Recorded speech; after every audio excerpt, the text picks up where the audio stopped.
Thank you for joining our session. We're here to talk about what seems to be the hottest trend in HR technology these days, talent intelligence, but it's also the most misunderstood. So we're going to share with you some of the new research that we've done at Aptitude. I'm Natalie Lorano. I'm an analyst, so I do research on HR technology. My areas of coverage are talent acquisition, talent management, employee experience. And we just did this new research project in partnership with Eightfold on talent intelligence and demystifying some of the trends and misperceptions around what talent intelligence is and what value it provides to organizations. And I'm thrilled to be here with Shabi, who's going to introduce himself. Thanks, Madeline. So my name is Shabi Ormazabal. I lead product marketing at Eightfold, 25-year veteran of the tech industry, but also along the way, an employee, a hiring manager, someone who's worked with many different organizations on finding talent and skills.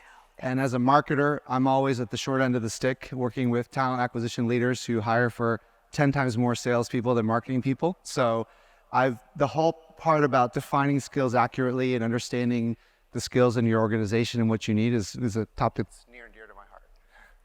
Yeah, when we first started talking about this topic, I think it was a few years ago, and one of the frustrations for me as an analyst and doing research and studying this market is that it seems that like every single provider is calling themselves a talent intelligence provider. It seems that there are all these different definitions about what talent intelligence is. And I know we really wanted to kind of put a stake in the ground and define talent intelligence and then understand the value. We saw, if you're going around the expo floor, when we did our research and just researching different HR technology providers, there are over 100 providers that use talent intelligence in their marketing slogans. And we could probably name about 5 that actually do true talent intelligence. So we're going to talk about 2 different things here in 2 different categories. We're going to talk about why talent intelligence is so important today, how we need to understand the value of talent intelligence. We're going to help to define what talent intelligence is for organizations. And then we're going to look at how companies are using talent intelligence to see results. We'll look at some of the use cases. We'll look at the power of skills. We'll look at how AI is impacting talent intelligence. You can't really talk about talent intelligence without talking about skills, without talking about AI. And then finally, we'll wrap up with some strategies for success. But before we even get into the research, let's just get something out of the way. Talent intelligence, is it a passing trend or is it here to stay? So I definitely think it's something that has staying power. It's something that organizations struggle with a lot, understanding what skills they have within their organizations. We'll talk a little bit about that in terms of more detail. And at the heart of it, you can definitely see a difference, and the study shows, between organizations that have a concerted effort on talent intelligence. The way, once they understand their talent more effectively, they can make better decisions. They can acquire the talent that they need. They can be more flexible in whether they hire, whether they bring on contractors, whether they use internal mobility to fill the needs that they have. So I definitely think whether it is expressed exactly in the term talent intelligence, the need is real. And I think we see it a lot to our customers and prospects. Absolutely. And just to give you some context to this research project and why we believe it's so important and not just a passing trend, is we do a lot of surveys at Aptitude.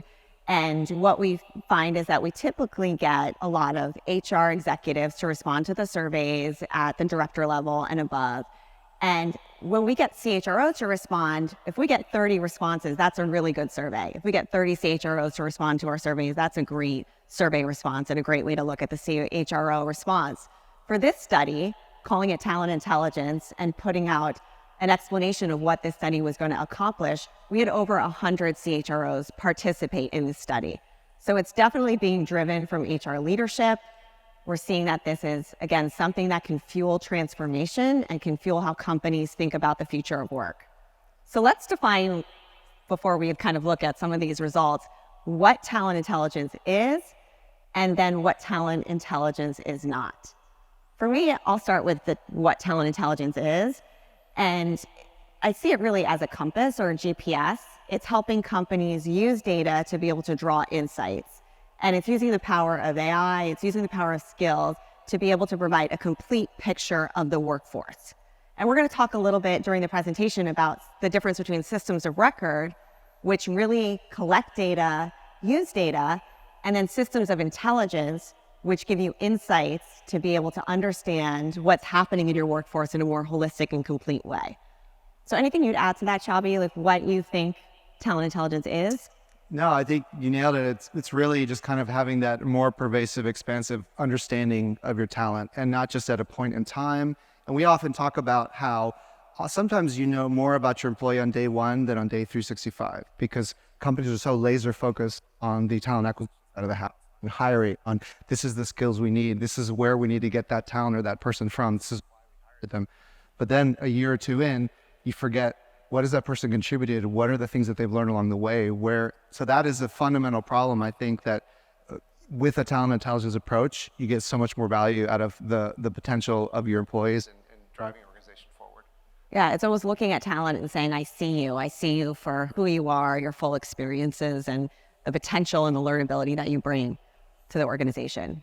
But what talent intelligence is not, and I think this is really important as you're walking around the expo floor today and tomorrow, is talent intelligence is not just any system out there that collects and analyzes data. It is not just any technology that has access to data. It is not an ATS. It is not an LMS. It is not a point solution or just a disparate solution. It is actually a full platform that, again, draws those insights to be able to help you get a more complete picture of your workforce. It's a foundational layer of HR technology. So it's interesting because talent intelligence has become this big trend, and we're seeing this talked about all the time. Again, you're going to see this all over the conference. You're going to see this all over the expo. And what's driving a lot of this discussion around talent intelligence is the conversations around skills, the conversations around AI. And you can see what we found here is that companies have really changed their whole makeup of their organization. They're eliminating roles, they're creating new roles. And, I think what stands out to me, and I'd love to hear your thoughts too, is the 90% here of companies that have really looked at, creating new roles within their organization. Absolutely. I think that's something that comes up a lot with talent acquisition leaders, where they're suddenly tasked with finding a purple unicorn. I want someone with this kind of skill set. We've never had it before. And that sort of handshake between the hiring manager and the recruiter is so critical. I was just with a major retailer a few weeks ago, and they were talking about how they had a new role, which was really kind of the intersection of someone who had a lot of knowledge of real estate, the ideal location for new establishments for their company, and also understanding foot traffic, the type of buyer, et cetera. And it was the kind of role that they had never hired for before. So the TA leader said, we get these every month. You need something new from the strategy from this. How do we keep pace with that? So I think that's a real need companies have in defining the roles that they have and the needs for the future. Yeah, and you've experienced it even as, an executive on the marketing team, and seeing kind of how marketing's evolved, that there are new roles that seem to be created all the time. Absolutely, yeah. And, the marketing world in B2B tech or in many other areas has demand generation, people who know market strategy, people who do events, people who are experts in launching digital campaigns, people who know SEO, people who know product marketing and messaging. So there's such a plethora of skills just in my world that I'm aware of, and translating that to the person who's going to help you build that short list and start the hiring process, it's not easy unless you have the tools to make you successful. Yeah. So a lot of change across a lot of different areas of the business affecting every single industry, and skills is driving a lot of these conversations around talent intelligence. So this is probably my favorite slide that we're going to share today, because we did the survey, we asked the question, are you interested, are you investing, are you increasing your investment in talent intelligence? And 72% of companies, and remember 100 of these responses are coming from CHROs, said that they're increasing their investment in talent intelligence this year. Yet then we asked a question, do you understand what talent intelligence is? And only 28% of companies actually understand and are sure what talent intelligence is. And then only 27% of companies can actually identify the providers that play in this space. And I think that's not just a fault of the lack of awareness. I think we as analysts can do better jobs of explaining talent intelligence, but I think it's a lot of the vendor community that have gone out and used talent intelligence as a marketing message instead of actually a real product in a way to drive value within the organization. They're just using this as a buzzword, not as something that's actual driving change. Is that something that you're seeing too? Are you seeing a lot of companies still confused about talent intelligence? Definitely. And I think, obviously many organizations, especially larger ones, you're not starting in a vacuum. They have many systems they've acquired. They have a lot of, deep-rooted investments. They have a lot of things that they have to sort out with their own tech stack. So who wants to say we're not doing talent intelligence? You definitely want to justify what you've built already and how to evolve in the future. So I definitely think there's confusion out there in terms of what's the path forward and how to really bring in these values to bear to your initiatives. Yeah.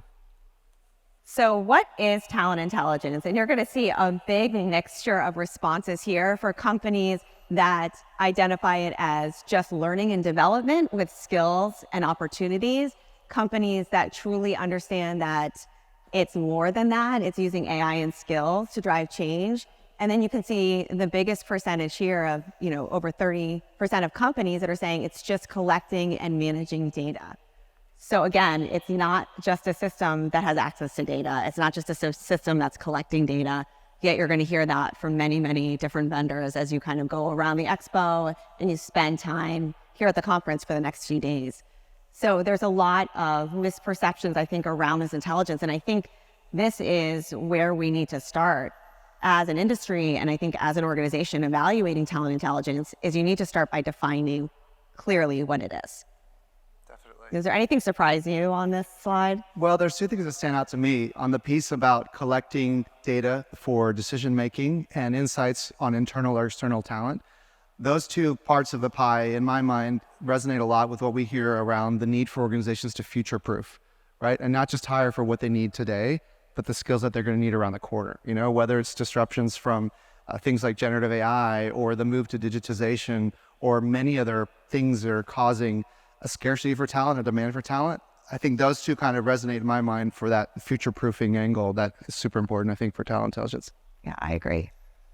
So what are some of the use cases? And I think there's a lot of confusion also around where talent intelligence sits. You're going to see a lot of talent acquisition providers that call themselves talent intelligence platforms, and they just do pre-hire. They just support how companies are sourcing or recruiting or then hiring talent. They're not doing anything to support the employee experience or anything post-hire. And you can see that that's the number one use case when you look here at companies identified for talent intelligence. And then we're seeing performance management, we see employee engagement, we see workforce planning, and that's a huge use case for talent intelligence. But I think that idea that talent intelligence is just talent acquisition limits the possibility of what it could do. And I know that's something that you talk a lot about. Definitely. Yeah, and I'm excited as well to see high volume hiring show up there. Last but not least, it's still a massive part of the workforce. And it's important to understand that talent intelligence isn't just for hiring data scientists or hiring software engineers or some where there's a very clear-cut set of skills. It can be many other skills that are more intangible. It can be from candidates who don't have a formal resume or degree. Is a really interesting piece as well of the puzzle. Yeah, I agree. And I think, the hourly workforce is the forgotten workforce. And we have 82 million hourly workers here in the United States, and we don't give them an experience that is unique to their needs, whether it's in talent acquisition or as an employee or as a worker. And this is, I think, where talent intelligence can help level the playing field. It's everybody gets an opportunity to understand their potential within the organization. And you're not going to see that from a traditional assessment. You're not going to see that from a lot of these traditional solutions that are focused just on, a certain level within the organization and above. So let's talk about some of the capabilities for talent intelligence. And I think, we started off with the skills crisis that we're in and how companies are thinking about skills and all the changes that are happening within your workforce. And that's no surprise. The number one capability when we looked at this research for talent intelligence is skills. And that's obviously something that I know you're very passionate about, but does that surprise you, or do you kind of? Not at all. I mean, we see it a lot. We see it coming up time and again. We talk to customers, prospects, what we're hearing in the industry as a big focus. I think increasingly people are understanding this concept of jobs without work, which is we're moving from, previous paradigm, more rigidly defined roles and hierarchies and do this, I hire, and you're going to do these projects versus like we have fast moving deadlines, projects, new initiatives that come up, and it can be everything from a gig, it can be a short-term project, it can be a mentorship opportunity, and all that derives on the understanding of the skills required. And so I think it's no surprise to me that that's a huge part of talent intelligence as the world of work is shifting. Rigid preconceived notions. I would almost ask everyone here, like, how many of you are actually doing today all the things that you were hired for versus other things? Is your job description like accurate to what you actually do? See a few hands. So obviously that's something that, you come into an organization and things change and evolve so quickly that skills is kind of the way to really understand what's required. Yeah, I think that's a great example. And, I think when we look at talent intelligence and this idea that skills is kind of the foundation of that, it's really what's powering talent intelligence. A lot of companies don't know where to get started and they get stuck on kind of that skills conversation. So we're going to talk a little bit about how important skills is within this talent intelligence conversation and then how companies can almost get unstuck. One point that I want to make too is we had so many CHROs that are obviously interested in this. It's a big topic for HR. Many of you are here, so it's important for you to understand talent intelligence and you recognize that. But we found that there was a gap in the study that we did between HR leadership understanding the importance of talent intelligence and senior executives within an organization understanding talent intelligence. And I think something's getting lost in translation. And that's not necessarily true for skills. Skills is a conversation that executives care about. Companies understand their workforce is changing. They understand there are new roles within a marketing team that they need to adjust to, but they don't necessarily understand what talent intelligence is. So I think it's a great opportunity for HR leaders to be able to truly understand talent intelligence and then articulate the value to senior executives so that they're prioritizing it the same way that you are within your organization. So when we think about the use cases, I think it's important to understand that it's not just talent acquisition, and there are so many different use cases for talent intelligence. But I almost think we need to shift that mindset and not just focus on the use cases, but focus more on the outcomes, because the outcomes impact all of those areas. They impact talent acquisition, they impact talent management, they impact diversity, equity, and inclusion, employee experience. So these are some of the outcomes that we found in our survey when we asked companies, what are you seeing from talent intelligence? And, the first one here is thinking about employee engagement, performance. These are real business metrics. They're not just talent acquisition metrics. And I think that's an important point to make too. Yeah, absolutely. I think it's, and improvements in retention, that also stands out to me. Some of our customers talk about when they do exit surveys with employees who have left. So one of the biggest responses before having a talent intelligence system in place was there was nothing else for me to do, or there weren't new opportunities or roles for me. So I think the piece of internal mobility is really tied closely to that retention improvement. It's a critical piece that a talent intelligence platform can drive. Yeah, absolutely. And I think recruitment and retention, we just did a study that they're two sides of the same coin. They go hand in hand. And I think when you think about an outcomes approach to talent intelligence versus just the use cases, you're really able to look at recruitment and retention as a holistic strategy, driving those same outcomes, not two separate individual initiatives that don't have anything to do with each other. So I love this slide. We did a data cut in the survey to look at companies that were using true talent intelligence platforms and companies that were not, that are using more traditional technology, to see outcomes across everything from time to fill, more traditional TA metrics, to looking at diversity, equity, and inclusion, quality, retention. And you can see a huge difference in improvements in these metrics, improvements in time to fill, improvements in diversity, equity, and inclusion, improvements in quality of hire, improvements in retention for companies that are using this technology versus companies that don't.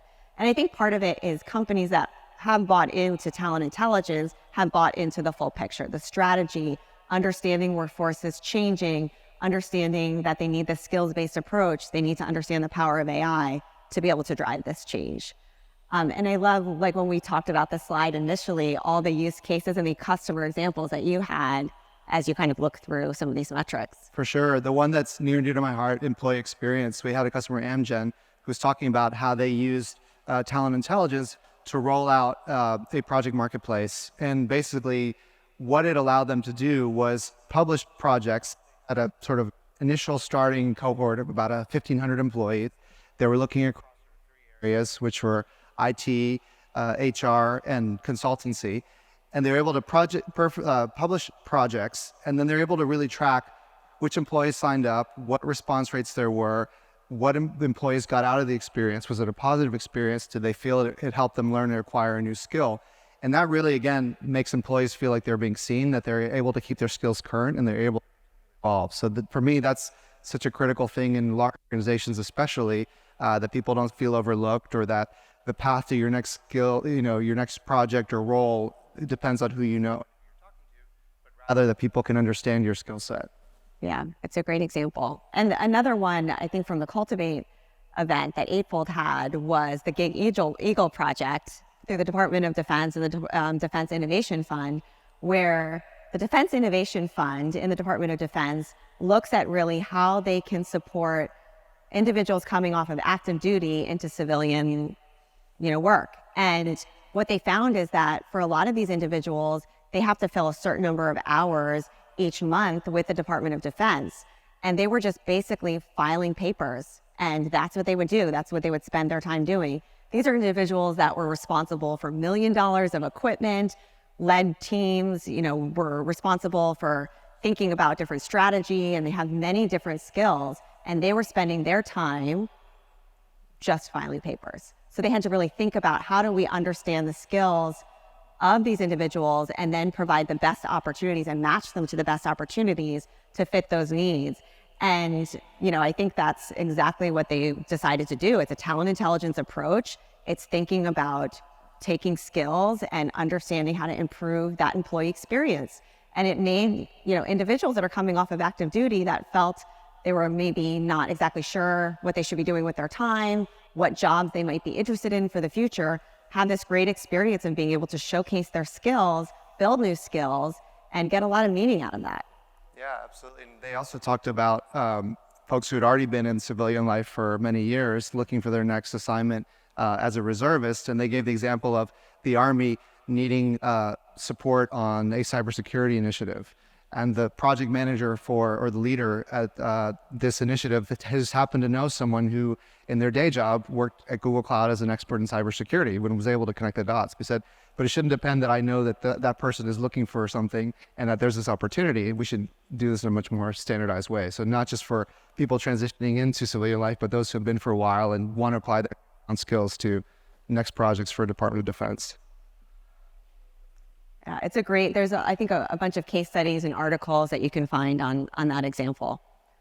So we're going to talk about two different trends. So we sort of set the stage about why talent intelligence is important. How do companies define it? How do they understand, what's important when you're kind of considering talent intelligence? But let's talk about two trends. We're going to talk about skills, and then we're going to talk about AI. So we'll start with skills. So no surprise here, 95% of companies stated that skills are more important than job titles. I'm sure you have all heard skills many, many times over the past day and a half here at the conference. I know I have.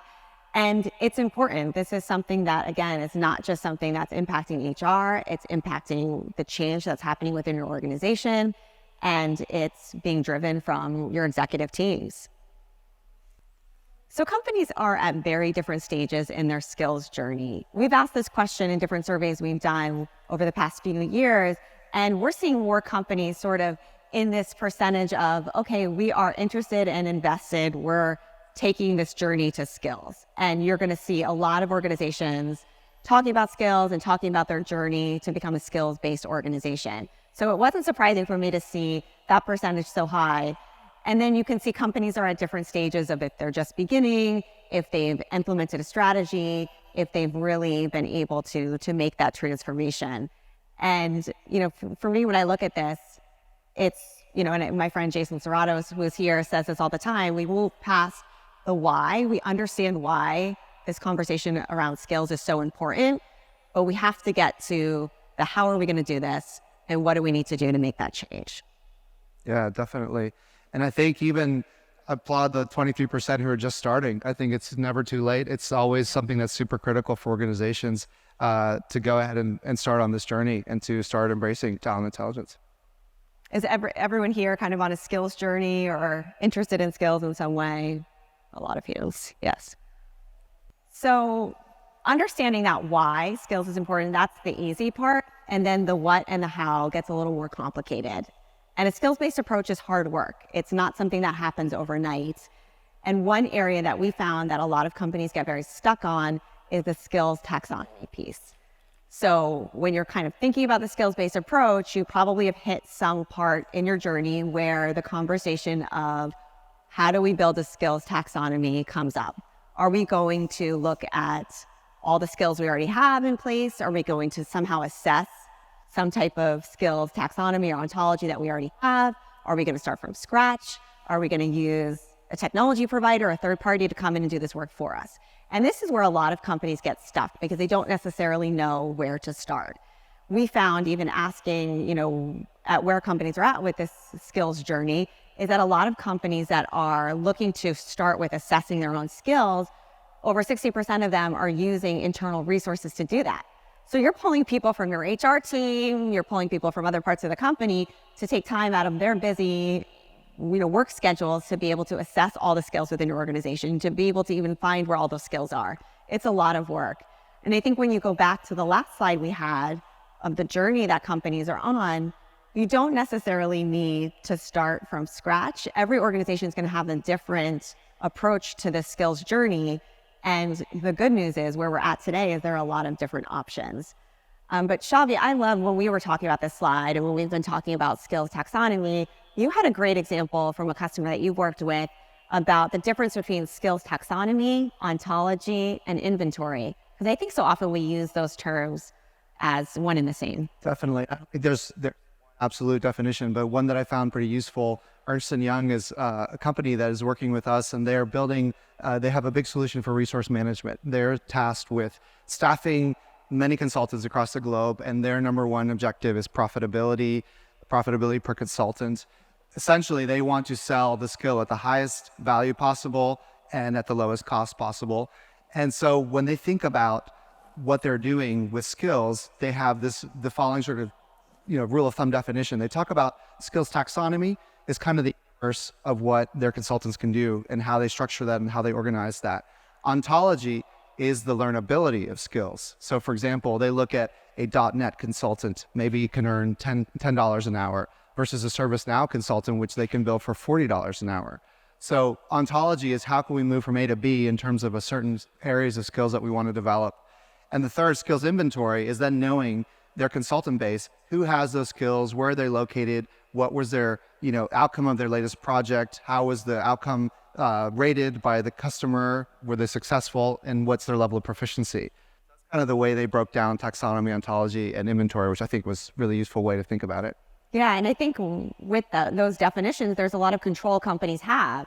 I think there's a struggle sometimes about who should be controlling this conversation around skills. And if you're thinking about it as different pieces of one big puzzle, you can control the ontology, you can kind of control that inventory and still have a foundation with the taxonomy to be able to see that change. You don't have to get necessarily stuck.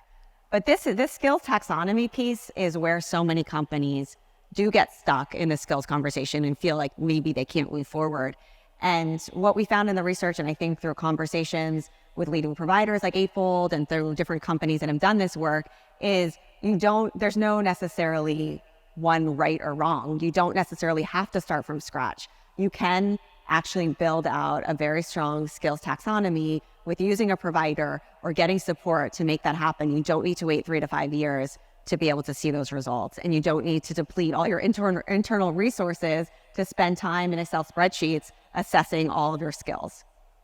So this leads us to some of the challenges. And, I'll just make a comment on the first top challenge here, which is change management. And I think that's no surprise, given that a lot of companies get stuck and they don't know necessarily either where to start or how to move the skills conversation forward. what we found is that a lot of companies take a very piecemeal approach to skills. There's a strategy. We need to think about that skills taxonomy piece. Then there's change management that needs to happen. And then, there's the technology that can help us execute and make all of this happen. And so often that's done separately instead of as one holistic strategy. So for me, it's not surprising to see that change management come up as a top challenge. What challenges surprise you here, or do you have a different take on change management? No, I think the change management one definitely stood out to me as well. And when we were talking about it, some experiences that came to mind were Mike Watson, for example, who leads customer success in Americas for us. He had a perspective where at his previous company, he was implementing Eightfold and he was leading talent acquisition. And he found that suddenly by using talent intelligence, he was able to reduce the time to source and reduce the time to hire so dramatically that it had an unintended effect on onboarding. Suddenly the IT department couldn't get laptops fast enough and get people on the network quickly to get them productive. So part of that change management is thinking, okay, there's some of these processes that are going to change, and how is it going to affect the whole, end-to-end stream there? And sort of, another thing that comes to mind around change management is really sort of the need to think more holistically about, how these different pieces come together and how it affects your organization. Yeah, you had a great example too about thinking about skills differently, like skills learnability, skills agility. Can you explain a little bit about that approach? Yeah, I mean, generally speaking, when we talk about talent intelligence, we kind of use three numbers. We say 5, 12, 15. We say 5 are the skills that maybe a candidate will put on their resume. 12 are the skills that with AI and skills intelligence, you can infer and say, people like this person who knew about sales, account management, any other set of skills, knew these 12 other skills. And then 15 is the ones that are adjacent. So from the 5, what are the areas this person could grow into? So basically having a much broader view of that helps you plug that into your change management strategy about how you're going to move your talent around and most effective. That's a great example. So can you walk us through a little bit about the transformation journey? Because again, I think skills is not something that can happen overnight necessarily, but it's also not something that needs to happen in 3 to 5 years. So can you kind of talk through a little bit about what that transformation looks like? Yeah, absolutely. So some of the things are stepping stones or parts in this journey kind of begin design skills and understanding what are the skills required for the roles that the organization needs, and basically understanding that you have a common definition of those skills. Then you need talent insights. You need the market looking to understand, well, here's to be now. What are the ones that are most rising and declining, and what am I going to need 12 to 24 months out, right? Finally, skills analytics, or what I was talking about skills inventory, is like, what skills do we have internally and how can those apply? And basically then be able to apply this to talent planning. Can you make your roles future-proof? Can you understand how those roles are going to evolve and what you're going to, not just hiring for today, but what you're going to need to hire for in the near future? Kind of moving forward with this, once you're in the talent planning piece, you have the different steps around creating that talent plan. Whether you're looking and assessing currently how you're doing in terms of number of employees and roles, the impact, et cetera, deciding how you need to grow to build your business and basically do any of these 4 doors that could open for you, whether you grow your organization through hiring, whether you restructure through internal mobility, whether you mobilize your talent by upskilling or reskilling, or whether you need to future-proof your organization, right, beyond any of those other options that you have. And once you kind of have those options, let's say we go through the door of acquiring talent, you then start to bring in all the elements of talent intelligence to automate this process. How do you capture talent through events and campaigns? How do you have workflow automation to really do that candidate relationship management in a more effective way? How do you engage your candidates in a very seamless way so they understand when they apply to a role what skills they're a good fit for within the organization and why those roles are relevant to them, how they can be matched. And the matching is both relevant to the candidate applying, the hiring manager internally, who's looking to see the stack rank based on years of experience, skills, et cetera, and then also do this in a fair and equitable way. So that's kind of a key part on the talent acquisition piece of talent intelligence. in terms of we talked a lot about retaining talent as well, right? So for the piece part of talent management, you need to be able to assess your skills. You need to be able to think about upskilling, right? And what are the training and development opportunities that you have for your organization? How do you think about succession planning? Like who's in role today, but who are the successors that might be further down the path, whether they're ready right now or whether they need a few courses or project experience or exposure to be ready to be the next person in line. And then also, we talked a little bit about resource planning and projects, this is not just in the scope or the timeline of your next formal role, but it could be within projects that need staffing. Some of those might be on the commercial side. We're actually selling a product or service, or they could be internal shared services teams. So there's a lot of elements to that on the retention and mobilizing your talent internally. And what I love about the journey, and I think just the skills conversation in general, is the benefits are not just to the employer, to your organization, the benefits are to the individual as well. So if you have concerns or you need to improve, whether it's candidate experience or employee experience, skills is not something that just benefits your company. There is a lot of value in saying to individuals, I see you for who you are, I see your potential, I see your learnability, and I want to give you all of the resources to help you succeed, which will help the organization succeed as well. And I think that's a big shift in how we think about just HR conversations in general, is the benefits can be really twofold. Definitely. So the next big trend is AI. So no surprise, talent intelligence is the most important topic that we're going to hear over the next few days, and skills and AI are the core pieces of this conversation. So where are companies at with AI maturity? And it's changed a lot in the past few years. When we started doing these surveys and asking these questions, even from a year ago, we're seeing companies are much more mature in their understanding, adoption, and interest in AI. And I think a lot of the misperceptions around AI that existed even a few years ago have changed a lot, because we use AI all the time in our personal lives. We use AI we're watching Netflix. If you're driving, you're checking weather, you're doing fantasy football, you're using AI in some different way. We can, really understand the value it provides. It's not taking over our job as individuals in our personal lives, and it's not doing that in our professional lives either. So the fear around AI replacing our jobs, for many recruiters, for many HR professionals, they can see now that AI is actually enhancing their jobs, not taking their jobs away. And I think the idea that AI is creating more bias, that misperception has gone away quite a bit as well, where companies understand that actually humans have a lot of bias. AI can really help to make sure we're being more fair and equitable in our decisions around talent. So the maturity we're seeing improving around AI, and you can see companies are increasing their investment in AI. And this, I thought this was surprising. I think it's very positive to see 33% of companies saying that AI has created more of a human experience, means we've moved past some of those misperceptions. But there's also, feelings out there that that's not enough. We need to see that AI actually enhances the human element well beyond just, what we're seeing with some of the results with the technology you might have in place. So some people expect to see that number to be much higher.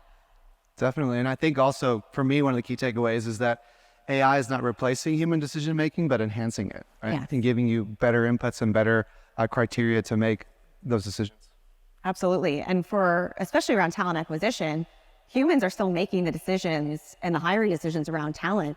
AI is providing the best data and insights to be able to really make the best decisions possible. So when we're talking about AI, also an interesting thing here is to think about sort of the impact of generative AI, right? And there's a lot of talk about how it's going to help automate a lot of tasks and make things a lot easier. And there's this concept sort of a co-pilot, which is typical in many different solutions, especially in the talent intelligence place. And what the idea is to move away from a very onerous manual task of getting a description of what the job is going to be, writing a job description, building a short list, et cetera. But in a future world, think about actually being able to automate a lot of these processes about simply defining a need that one has and how it can go through the different steps on approving a rec, auto-calibrating the rec with past success criteria, generating a job description based on a calibration, which is a definition of like, what does an ideal candidate look like? What are the skills that we need? Are those skills required? Are those optional? And how does that affect the diversity of our talent pool? Also things like, then shortlisting through candidates, being able to contact them very efficiently, and then managing the pipeline and then the interview process. So there's a lot of potential in terms of automating this, making it more effective, and bringing a lot of dynamism to processes that have existed for a long time. Did you want to speak to this one? Yeah, I'll start. I would love your take on it too. I mean, I love this idea of the difference between systems of record and systems of intelligence. And we've talked a lot about this. Jason and I have talked a lot about this as well. And I think for a lot of companies, there's this idea that talent intelligence is replacing your system of record.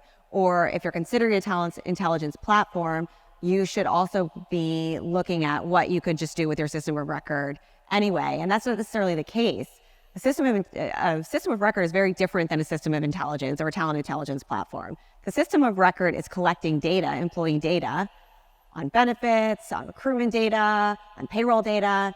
And the system of intelligence is drawing insights from that data to help drive that decision making, to give you that full, complete picture of your workforce and of talent, and driving those insights back into the system of record as it even takes that data to draw those insights from the system of record. So, to me, it's two different systems that are equally important, that do very different things, and when working together, give you the insights around not just what is important, but the so what. So it's not just the data, the what, it's the how do we get insights on so what? What do we need to do? How do we make decisions from here? And do you want to talk a little bit about kind of where the ecosystem even fits into these two different systems? Yeah, I mean, I think each system is purpose-built for a different part of the process, as Madeline has explained. And I think the key thing here is that they're highly interdependent and they're highly value add to each other, right, in that sense. And for me, the part about the point solutions in the middle, it kind of stems from the frustration of needing to get specific tasks done, that systems of record have the core data around employees, their start dates, their compensation, their benefits, all that critical information.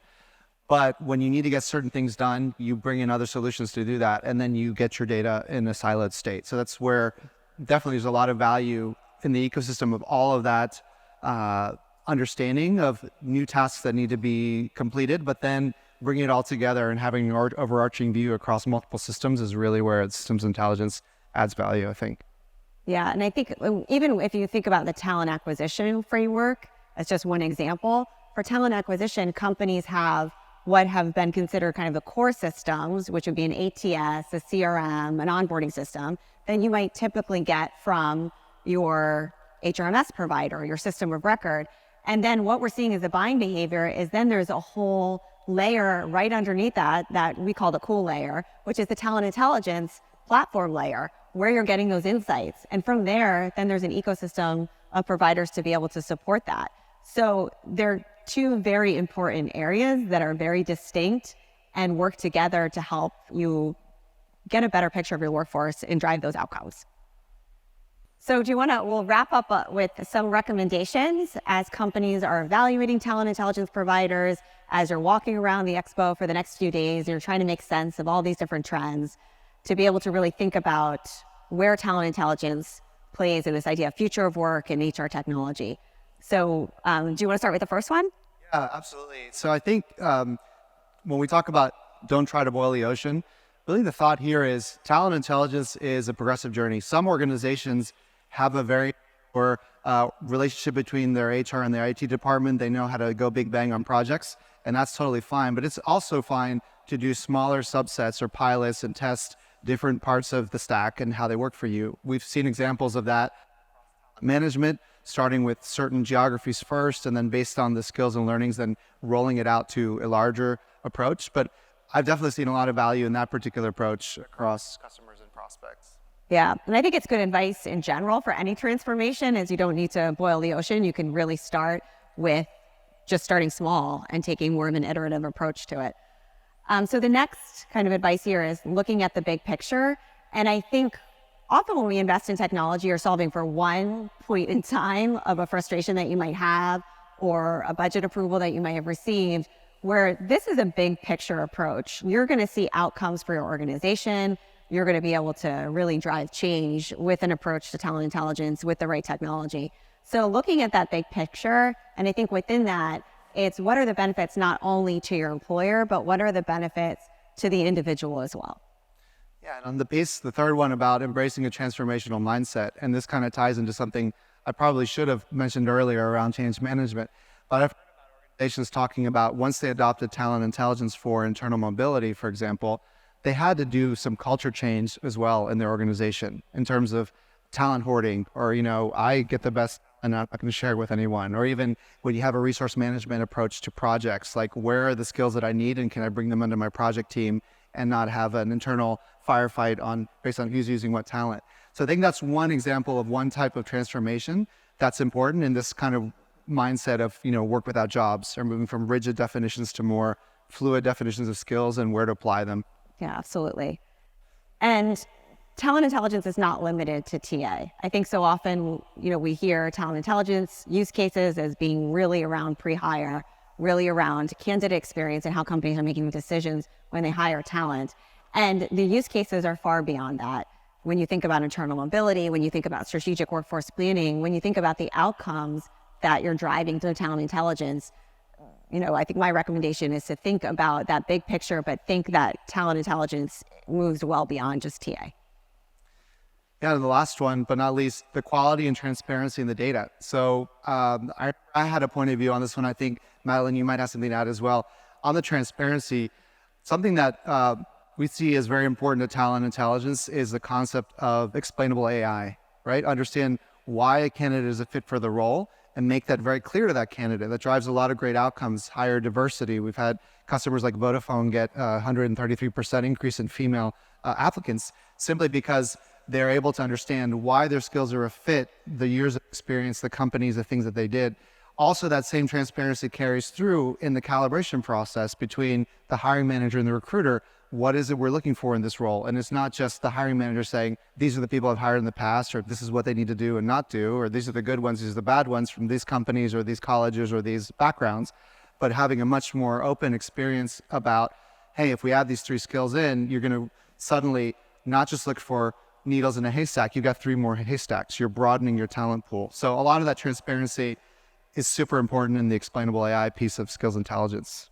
Yeah, I think it's a great point. And I think when you look at the data challenges that companies face and the data crisis that a lot of organizations are in, it's not having access to data. All of the providers you're going to talk to over the next few days have access to data. They are able to collect data and analyze data. It's trusting the quality of that data. And then as you think about AI and understand ethical and responsible AI, it's understanding, are these providers being transparent with how these decisions are being made and how they're using data to be able to, support you and your organization. So that transparency is really important. There are definitely questions you can ask providers. We have a list that we use at Aptitude. There's a lot of organizations out there that write often about ethical AI and responsible AI. And I definitely encourage you to be an advocate for that as you look at any area of technology. So that's it for our presentation, but we, I think, have about 10 minutes for any questions. Question in the back.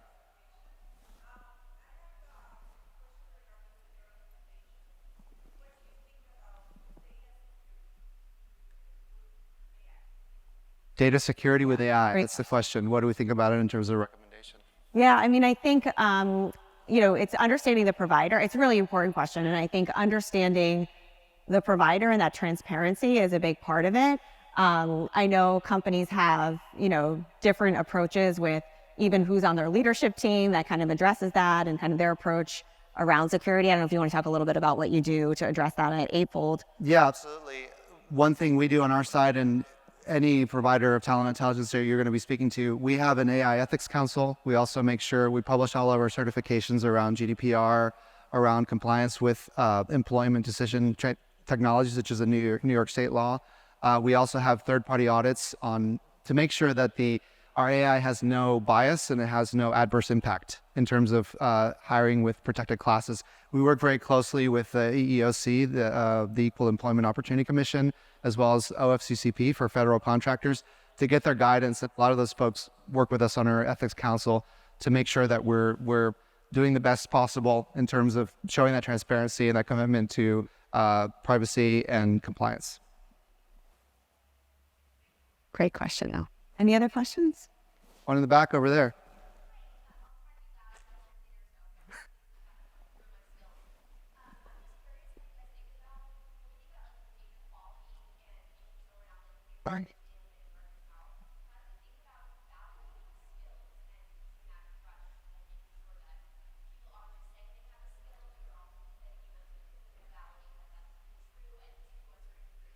Got you. So it's about garbage in, garbage out. How do you validate skills people claim to have, and how do you do it in an effective way? Do you want to take I mean, I love this question because I think this is an issue, and I think a lot of either the individual sourcing solutions or some of the large sourcing providers that are out there, there's no validation, right? It's just whatever you put in is taken for what it is, and there's no validation. I think AI can help provide that validation because if you're using ethical and responsible AI, it's inferring skills for an individual, for talent, based on the quality of the data it's received, and also the way that this provider has been able to approach AI and built their algorithms. So, to me, I think it's a combination of the approach that you take for this kind of garbage in, garbage out, but also the quality of the provider and their approach around AI. Yeah, I think one thing, for example, when we validate a candidate profile, for example, we look at skills that our AI is confident are present in that profile, skills that need to be verified so that in the interview process they should be asked, and skills where there's not a clear evidence that person actually has that skill. So it might be a double click or an understanding, does that change the definition of the role, et cetera. But in general, through AI, you look at very large data sets. In our case, we have an anonymized and aggregated data set of over 1.5 billion profiles globally and over 1 million skills. So with that, what our system tends to do is basically match a candidate or employee to anonymized profiles similar that have done similar things and anticipate their degree of fit to a new opportunity and the skills, as I described earlier with the 5, 12, 15. What's their stated skills, the inferred skills, and the adjacent skills that they were most likely to learn. So those things definitely help. It's not, perfect 100% of the time to say that any system will be able to give you 100% validation. For us, the next horizon or something that's evolving more is proficiency level. Not only does the person have the skill, but can we infer proficiency? And we can to a certain degree beyond having to do a formal assessment.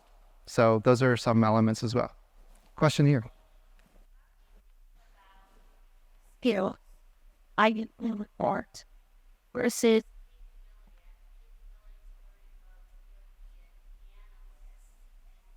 as he skill today.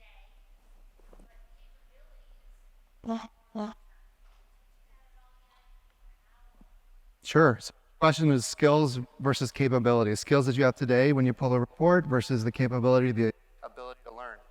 Yeah, I love this question. It's not something that's talked about too much, but it's such an important topic. And I think for so long, if you think about talent management 10 years ago, companies would do these capability frameworks, and they would spend years and years building out capabilities and frameworks within the organization and a library of capabilities. And that was all done manually and it would take years and years to do.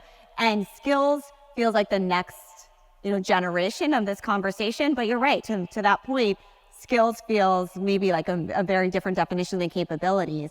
I think for a lot of providers, especially on the talent acquisition side, that are just defining skills or kind of giving you a skills library, it might just be those skills. When you look at AI and the conversation we've been having around talent intelligence, you're looking at the learnability, you're looking at the potential of individuals, and that is capabilities. That's one and the same. Skills and capabilities are one and the same in talent intelligence. But I think it's an important point because a lot of providers and a lot of organizations are doing either a quick approach to just identify skills that might change, or they're, not kind of thinking about what the long-term potential is. Talent intelligence is the long-term potential. It's both its skills and its capabilities together, and it's looking at that, more, long-term approach and the potential of your organization, the learnability of individuals. It's seeing that complete picture. But it's a great question. Another question. Hi.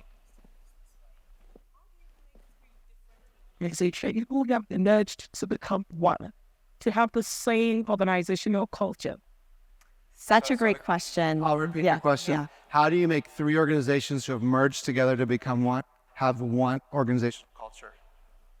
So I love it. So even on one of the earlier slides we had, I forget the percentage. I'd have to look at it, but it was 60% of companies are kind of expecting some type of M&A in the next year. And it's a big reality, and it changes the culture for an organization. It changes the culture for the company that's been acquired or the company that's merging with the other organization. And, companies have to think about their whole approach to how to make that happen, but skills is a way to do that. And to me, skills, is really a foundation of what culture can be, because we're understanding the organization, what's going to make and drive success at our company, but also what's going to make people feel like they have opportunities for success individually. And, I think for a lot of organizations, when you go through an M&A, there's a lot of change really quickly, and then there's a lot of fear and uncertainty for a very long time. So when you think about skills and the different options companies have, the approach might not be to assess all of the skills in all three different organizations at the same time, take 5 years and figure out where you're at. It might be using, a consulting firm, a technology provider to come in with the skills platform, with the skills taxonomy, and say, this is where we're going to start, and we're going to help you build a culture that's fair and equitable, or a culture that's, driving employee experience based on what your goals of your organization are. And I think a piece of that, and I know, Eightfold's kind of been on top of this, is a big trend we see in HR tech right now, is strategic talent planning, strategic workforce planning. When you take an approach to strategic workforce planning, it's not just headcount. You're not just counting how many jobs do we need with these three companies coming together. It's saying, what skills do we need for this company to be successful, to create that culture, and to make individuals feel like they're part of it. Yeah. I don't know if there's anything that you would add to that. Great. I think we may have time for maybe one last question.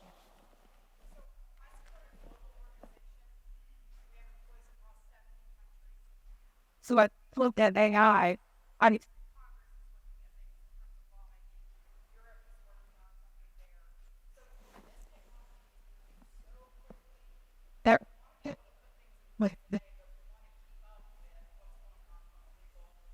What?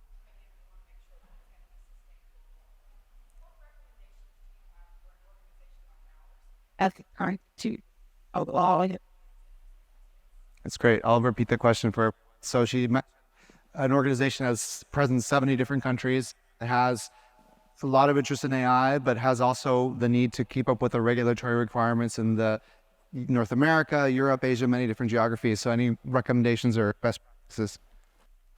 Yeah, it's such an important question, and I think it's a real fear for a lot of organizations. Is everything's going to change, and we know that. How do we stay on top of it? I think part of it is trusting the provider, kind of going through that due diligence.